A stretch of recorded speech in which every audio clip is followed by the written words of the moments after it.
Dear friends, welcome to education heaven. मैं assistant professor Om Prakash आपके अपने यूट्यूब चैनल शिक्षा स्वर में आपका स्वागत करता हूं। फ्रेंड्स, जैसा कि आप सामने देख रहे हैं, कंटेम्प्रोरी इंडिया एंड एजुकेशन यानी बीएड फर्स्ट ईयर का CC2 आपका एक इम्पोर्टेंट 100 मार्क्स का सब्जेक्ट है, समकालीन भारत और शिक्षा, जिसका एक इम्पोर्टेंट टॉपिक मैं आज पढ़ाऊंगा। और वह इम्पोर्टेंट टॉपिक क्या है आपका? वह इम्पोर्टेंट टॉपिक है आपका विविधता और समानता और हाशिएकरण, डाइवर्सिटी, इनइक्वलिटी एंड मार्जिनलाइजेशन, यानी कि इसको बोलते हैं सीमांतीकरण या हाशिएकरण। अब यहाँ विविधता और समानता और हाशिएकरण क्या है, ये मैं आपको शॉर्ट शब्दों में समझा देता हूँ। विविधता भाषा, रहन सहन, खान पान, पर्व त्योहार में जो भिन्नता पाई जाती है, ये विविधता है। कोई ईद मना रहा है, कोई छठ मना रहा है, किसी का मैथिली भाषा है तो किसी का मगही है तो किसी का बज्जिका है ना, ये जो किसी का भोजपुरी है, अलग अलग पर्व त्योहार, सीख कोई बैसाखी मना रहा है। तो ये जो विविधता होती है, भाषा, रहन सहन, खान पान, याद रखेंगे आप, भाषा, रहन सहन, खान पान, पर्व त्योहार, इसके आधार पर जो विविधता पाई जाती है ना, जो भिन्नता पाई जाती है, उसी को हम विविधता कहते हैं, डाइवर्सिटी कहते हैं। उम्मीद है आपको समझ में आ गया होगा। अब यहाँ है आपका असमानता। देखिए, थोड़ा सा अंतर है, थोड़ा समझेंगे। असमानता यानी इनइक्वलिटी क्या है? तो असमानता क्या है? किसी एक समाज में अलग अलग व्यक्तियों के बीच जाति, धर्म, व्यवसाय, संपत्ति, शिक्षा, इसके अधिकार में जो भिन्नता पाई जाती है, वह असमानता है। और असमानता जो है कई प्रकार के हो सकते हैं, कहीं धर्म के नाम पर, कर्म के नाम पर, जाति के नाम पर, संपत्ति के नाम पर, अधिकार के नाम पर, शिक्षा के आधार पर। इसमें जो नहीं मिल पाता है लोगों को एक बराबर, उसको हम असमानता कहते हैं। जैसे उदाहरण ले लीजिए, किसी बच्चे की शिक्षा जो है बहुत पुअर हो रही है, किसी बच्चे की शिक्षा बहुत अच्छी हो रही है। फर्क इतना है उसके फैमिली के कारण ऐसा हो रहा है, तो कहीं ना कहीं असमानता है। ठीक है, तो असमानता किसी भी चीज़ में हो सकती है, धर्म के आधार पर हो, चाहे अधिकार के, शिक्षा में हो, जाति पे हो, ये सब हुआ असमानता। अब देखिए, यहाँ है आपका मार्जिनलाइजेशन यानी कि हाशिएकरण, जिसको बोलते हैं हम सीमांतीकरण। ये क्या है? तब देखिए, हाशिएकरण जो है, हाशिएकरण वाला व्यक्ति जो है, यह समाज की मुख्य धारा में नहीं रहता है। कह सकते हैं हम कि किसी व्यक्ति या समुदाय को किनारे पर धकेल देना, है ना, यानी सबको मिल रहा है और उसको लोग वंचित करना, ऐसे समझिए, वंचित रहना।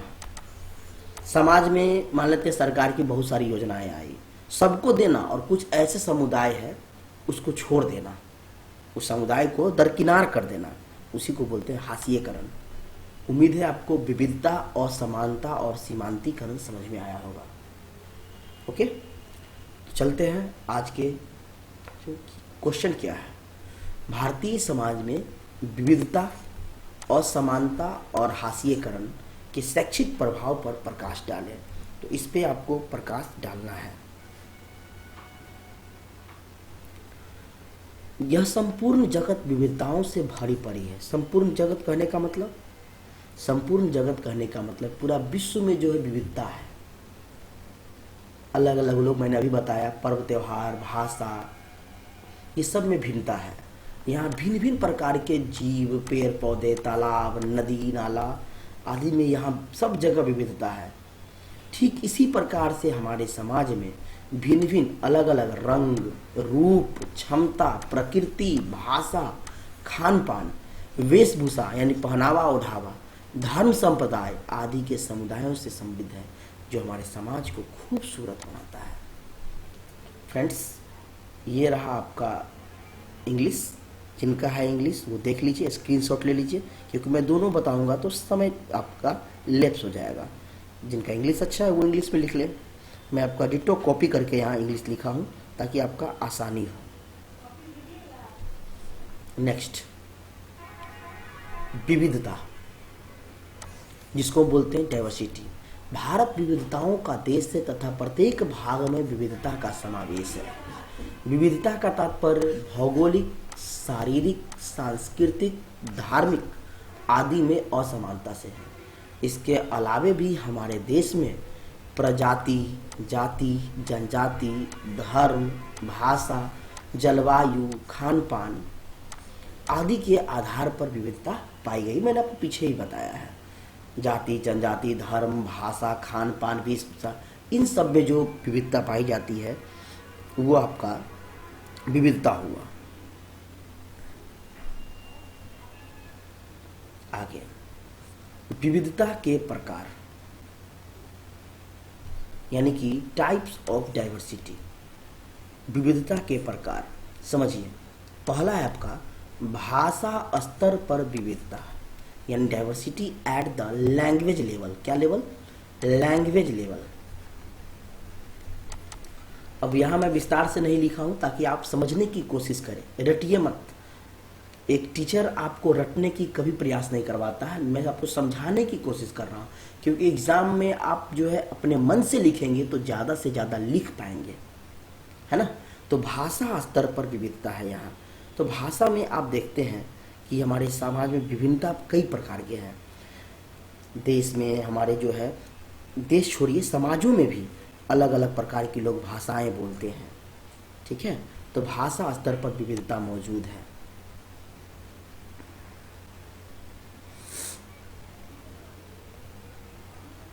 भाषा जो है मनुष्य की अभिव्यक्ति का सबसे शक्तिशाली माध्यम है। क्या है? सबसे शक्तिशाली माध्यम है। और प्राकृतिक विभिन्नता के कारण जो इस देश में प्रायः भाषा बोली जाती है, और भाषा में भी बोली बोली जाती है, बोली। 1991 में, याद रखिएगा, 1991 में जो है 1991 की जनगणना में जो है देश में 1652 भाषाएं बोली जाती थी। उस समय इतना भाषाएं जो है 1652 भाषाएं जो है बोली जाती थी। अभी गवर्नमेंट के अनुसार मात्र 22 भाषा सरकार कहती है, लेकिन इसके अंदर बहुत सारी बोली जाती है। चलिए अब आगे देखते हैं धर्म के आधार पर विविधता। क्या है? धार्मिक स्तर पर विविधता, यानी धर्म के आधार पर विविधता।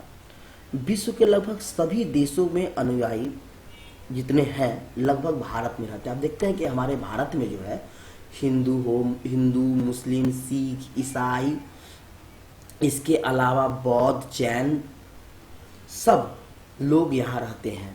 सभी प्रकार के धर्म के लोग यहाँ निवास करते हैं और इनमें एकता पाई जाती है। तो धार्मिक स्तर पर भी जो है विविधता देखने को मिलता है। भारत में लगभग सभी प्रकार के जो है, चाहे वो आपका पारसी ही क्यों ना हो, बौद्ध क्यों ना हो, जैन क्यों ना हो, सभी धर्म के लोग यहाँ निवास करते हैं। इसलिए हमारे देश में अभी तक कोई एक राष्ट्र का दर्जा नहीं दिया गया। कहते हैं ये देश मुस्लिम देश है, ये देश बौद्ध देश है ना, लेकिन हमारे देश में कोई ऐसा एक धर्म के नाम पर देश नहीं है, विविधताओं का देश कहलाता है। तो यहाँ धार्मिक स्तर में भी विविधताएं हैं। तीसरा है आपका लैंगिक स्तर पे। लैंगिक स्तर पे कहने का मतलब है लिंग में, ठीक है। अगला है जातीय जनजाति स्तर पर विविधता। जातिगत विविधता जो है हमारे यहाँ मौजूद है अभी भी। प्राचीन समय में आप जानते हैं कि ब्राह्मण, क्षत्रिय, वैश्य, शूद्र, इस प्रकार के जो है भागों में वर्ण जो है बटा हुआ था। प्राचीन समय में भारतीय समाज में जो है जाति के आधार पर जो है विविधता हिंदू संस्कृति की ही देन है। इसे हिंदू धर्म के साथ जोड़कर देखा जाए तो आज बड़े बड़े शहरों में जो है लोग जो है ये बंधन कमजोर होते जा रहा है। लोग आज भी जो है जात पात के नाम पे, धर्म के नाम पर जो है लोग लड़ रहे हैं।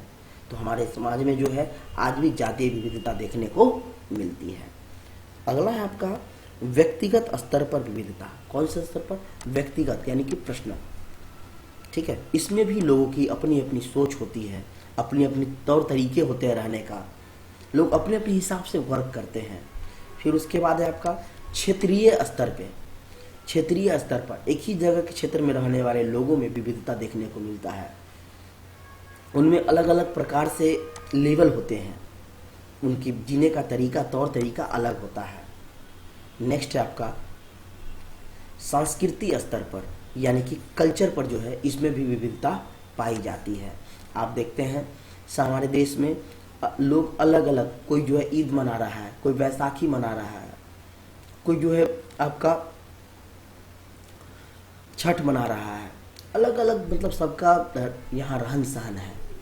सांस्कृतिक स्तर पर भी यहाँ विविधता देखने को मिलता है। ये रहा आपका इंग्लिश में diversity at the language level, भाषा लेवल पे, रिलीजियस लेवल, धार्मिक लेवल पे, जेंडर लेवल यानी कि लिंग पे, कास्ट एंड ट्राइब लेवल पे, जाति पर, डाइवर्सिटी एट द इंडिविजुअल व्यक्तिगत लेवल पे, और रीजनल लेवल यानी कि भाषा पर, कल्चरल लेवल यानी कि संस्कृति लेवल पे पाई जाती है।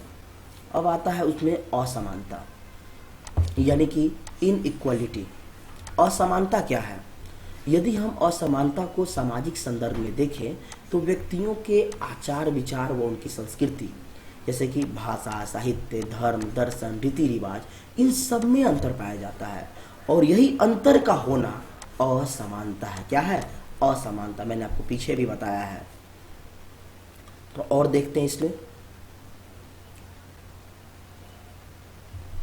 राज्य के संदर्भ में असमानता का अर्थ है राज्य द्वारा समाज के सभी व्यक्तियों को एक समान सुविधाएं प्रदान न करना। अब एक ही राज्य में कितने करोड़ लोग हैं, है ना, और सबको एक समान सुविधाएं नहीं मिल पाता है, यह भी क्या है? असमानता। वह उन्हें विकास के समान अवसर न मिलना, उनके बीच भेदभाव करना, यह भी एक राज्य की असमानता है।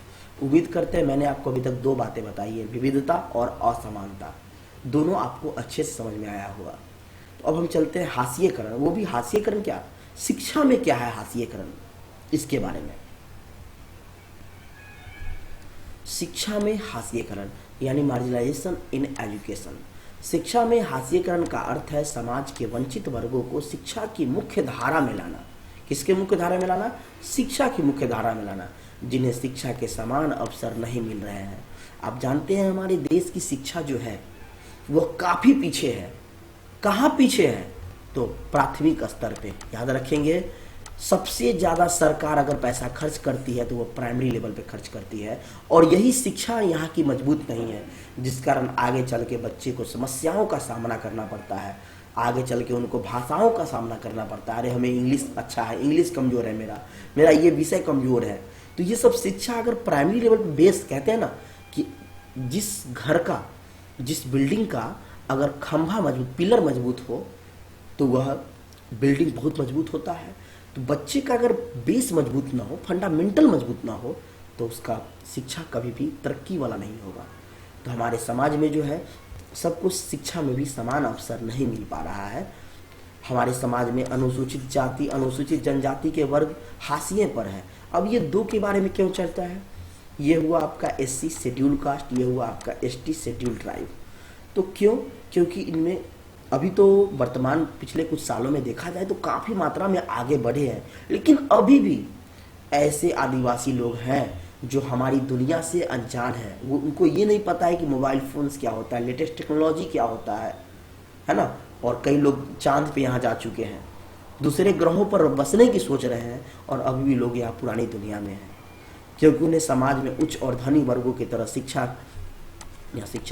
शिक्षा के समान अवसर नहीं मिल रहे हैं। उन्हें समाज में उचित स्थान प्राप्त करने के लिए राज्य द्वारा विशेष प्रावधानों और सहायता की आवश्यकता है।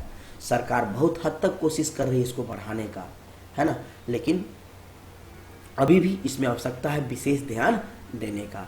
तो ये था आपका शिक्षा में हास्यकरण, और ये रहा आपका इंग्लिश में। आप इसका स्क्रीनशॉट ले लें।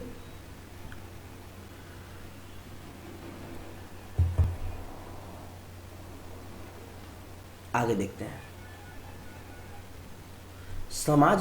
सरकार ने समाज के वंचित वर्गों को शिक्षित करने के लिए कई योजनाएं शुरू की है। कौन से वर्ग? वंचित। मैंने बताया ना अभी, खासकर एससी और एसटी लोगों को जो है अभी काफी पिछड़ा हुआ है तो बहुत सारे लोग, लेकिन इनमें संख्या ज्यादा है। तो इनको सरकार सुविधा देने के लिए जो है कई योजनाएं ला चुकी है, और ये योजना है आपका सर्व शिक्षा अभियान योजना। सबको शिक्षा मिलना चाहिए, सबको शिक्षा मिलना चाहिए। सरकार की इस योजना के तहत कहते हैं कि हर बच्चे को हक है चाहे वह बालक हो या बालिका, सबको शिक्षा का अधिकार है। इसके लिए योजना लाया गया कि हमारे यहाँ शिक्षा 100% हो। सेकेंड है मध्याह्न भोजन योजना। क्यों लाया गया था यह मिड डे मील योजना? ताकि जिन बच्चे के पिता उनको अच्छे भोजन नहीं दे पा रहे हैं, तो मध्याह्न भोजन लाया गया कि बच्चे भोजन के लिए कम से कम आकर्षित हो और यहाँ आए 2-4 घंटे क्लास करके जाए, है ना। मध्याह्न भोजन लाने की सुविधा सिर्फ ये खिलाना नहीं था, बल्कि बच्चे को आकर्षित करना भी है कि बच्चे यहाँ शिक्षा की ओर आकर्षित हो, आए भोजन करें और साथ में शिक्षा भी ग्रहण करें और थोड़ा पेरेंट्स को परेशानी भी कम। तो ये सरकार का ध्यान है कि बच्चों का रुझान जो है मध्याह्न भोजन की ओर हो। कस्तूरबा गांधी योजना लाया गया, है ना। बालिकाओं पर विशेष ध्यान दिया गया। महिला समाख्या कार्यक्रम लाया गया, महिलाओं को शिक्षा देने के लिए, कौशल देने के लिए, आगे बढ़ाने के लिए। तो ये दोनों आपका लगभग इसी तरह का है। तो सब तरीके से सरकार कोशिश कर रही है कि हम जो है आगे बढ़ाएं अपने देश में। मेरे यहाँ छात्र छात्रा सभी पढ़े। ये रहा आपका इंग्लिश में, आप लिख लेंगे। सर्व शिक्षा अभियान का सर्व शिक्षा अभियान ही होता है ना। तो अब ये प्रश्न का निष्कर्ष क्या निकलता है, हम लोग निष्कर्ष को देखते हैं, कंक्लूजन को देखते हैं। चलिए, शिक्षा लोकतंत्र की आत्मा है। समझिए, यदि शिक्षा न होगा तो हमारा समाज आगे नहीं बढ़ पाएगा। शिक्षा से ही देश की उन्नति की जा सकती है, किसी भी राष्ट्र की अर्थव्यवस्था को बढ़ाई जा सकती है। शिक्षा से सब कुछ संभव है। अब शिक्षा का मतलब, यह शिक्षा कभी नहीं कहता है कि आप जॉब लीजिए। शिक्षा का मतलब होता है रोजगार। आप शिक्षा किसी भी क्षेत्र में ले सकते हैं, बिजनेस के क्षेत्र में अलग अलग कौशल सीख सकते हैं। शिक्षा ग्रहण करके ही तो साइंटिस्ट लोग बनता है, नई चीजों की आविष्कार होती है ना। तो शिक्षा लोकतंत्र की आत्मा है। सीमांत वर्ग में कुपोषण, गरीबी, रहन सहन का स्तर, निम्न सामाजिक दशाओं का मुख्य कारण शिक्षा की कमी है। आज जो है सही भोजन न मिल पाना, बच्चे को बहुत कम उम्र में अलग अलग बीमारी हो जाना, उनको सही मात्रा में पूरा बैलेंस डाइट नहीं मिलता है ना, वो गरीबी भी हो सकती है। विद्यालयों को ऐसे केंद्र बनाया जाए जहां समाज के हाशिए पर जीने वाले बच्चों को शिक्षा के क्षेत्र में सबसे ज़्यादा फायदा मिले। जिन बच्चों को वंचित रह जाते हैं अच्छे शिक्षा से, उनको शिक्षा दिया जाए, उनके साथ असमानता ना हो, भेदभाव ना हो। बच्चों में समानता की भावना उत्पन्न करने तथा वंचित वर्गों के प्रति संवेदनशील बनाने के स्कूल एक अच्छे वातावरण का निर्माण होना चाहिए। सही वातावरण में ही शिक्षा को ग्रहण किया जा सकता है या बच्चे को डिलीवर किया जा सकता है। यदि सही वातावरण न हो तो कभी भी शिक्षा दिया नहीं जा सकता है। इसलिए स्कूल का एनवायरनमेंट बच्चे के अनुकूल हो, ऐसी हो ताकि बच्चे को उसमें मन लगे, उनकी शिक्षा बेहतरीन हो। उपरोक्त सभी प्रयासों द्वारा सही प्रयास किया जा रहा है। सार्वजनिक स्थान के रूप में स्कूल में समानता, सामाजिक विविधता व बहुलता के प्रति सम्मान का भाव होना चाहिए। यानी सबको एक बराबर सम्मान मिलना चाहिए। ऐसा नहीं हो कि कोई वंचित वर्ग के बच्चे आए पढ़ने के लिए तो उनको लगे कि मैं कहाँ आ गया हूँ, मेरे साथ ये भेदभाव अन्याय क्यों हो रहा है। ऐसा नहीं होना चाहिए। सबको एक बराबर सम्मान मिलना चाहिए ताकि हाशिए पर खड़े इन सभी लोगों को शिक्षा की प्राप्ति सुनिश्चित की जा सके और शिक्षा के सार्वभौमिकरण के लक्ष्य को पूरा किया जा सके। ये रहा आपका इंग्लिश में, आप इसको देख लें।